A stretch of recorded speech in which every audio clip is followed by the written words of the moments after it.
ศรัทธาที่ได้สร้างพอได้เป็นคนทางศรัทธาเจ้าได้เที่ยว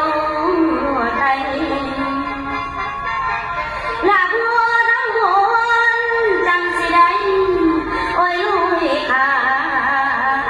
มแม่นาทีโอ้ยเด้โอ้โอ้ยน้อยรันนา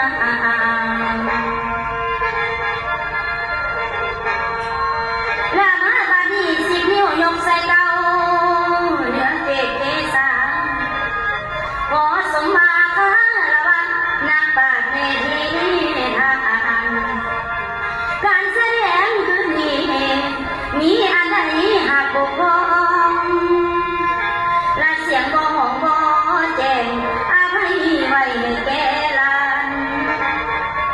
เมื่อนี้นำผลงานยอดเยี่ยมนิทานใหม่ทันสมัยหากพ้องสมหัวใจเรื่องแสดงคืนนี้หลานผู้ลำก็เต็มที่ยืนเวทีออกทางจังหวะยัวและยากง่ายยามก่อนว่าอ่อนแขนและแฟนหมอลำก็อยากลง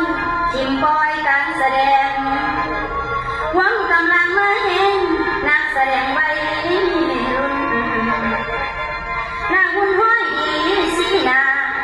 สาวมีนาหรือว่าใหญ่แสงอุดรพระเอกต้นคนเล่าไตให้ชื่อเอาและเว้าให้ฟังซ้ำนี้ยังมีอีกจำนวนหลายนักแสดงยิ่งใจร่วมกันคือยืนเวทีลำให้กำลังใจจากพวกท่านและหักเมื่อคำสาบานเป็นนิทานพื้นบ้านของเราแทนสืบต่อไปนานวันไหนโอ้ยน้อยรันนาชีวิตแสนละค่าแสนโศกซ้ำระกำใจพ่อกับแม่ได้จากไปเหลือไว้ด้วยความอาลัยอาวรณ์ก่อนสิ้นใจพ่อได้มอบให้แสนละค่าขึ้นนั่งบัลลังก์แทนแต่กะบ่ฮู้ว่าสิไปฮอดไสว่าขน่อยขออาคุณองค์นิ่งขน่อย เป็นสุขเถอะเป็นแนวใดการไปติดป้ายประกาศเอาคนงานได้บ่ ดูให้ขน่อยเดี๋ยวนี้มี2 คนกำลังวอดเขาได้ขน่อย ดีหลายนำเขาเข้ามาพวกเฮาเดี๋ยวนี้ ขอถวายบังคมขน่อย เชิญตามสบายเด้อมาจากไสชื่อเสียงเรื่องงามว่าแนวใดเว้าสู่ฟังมึงรู้ โอ้ยขน่อยชื่อมาบักน้อยขน่อยชื่อบักน้อยนักน้อย ข่อยบ่ได้ถามเจ้าข่อยถามผู้นี้ หรือวันนี้ฟังก่อนพระองค์เอ๋ยระบุว่าคนทุกข์ให้ลำบากอนาถานี่แล้ว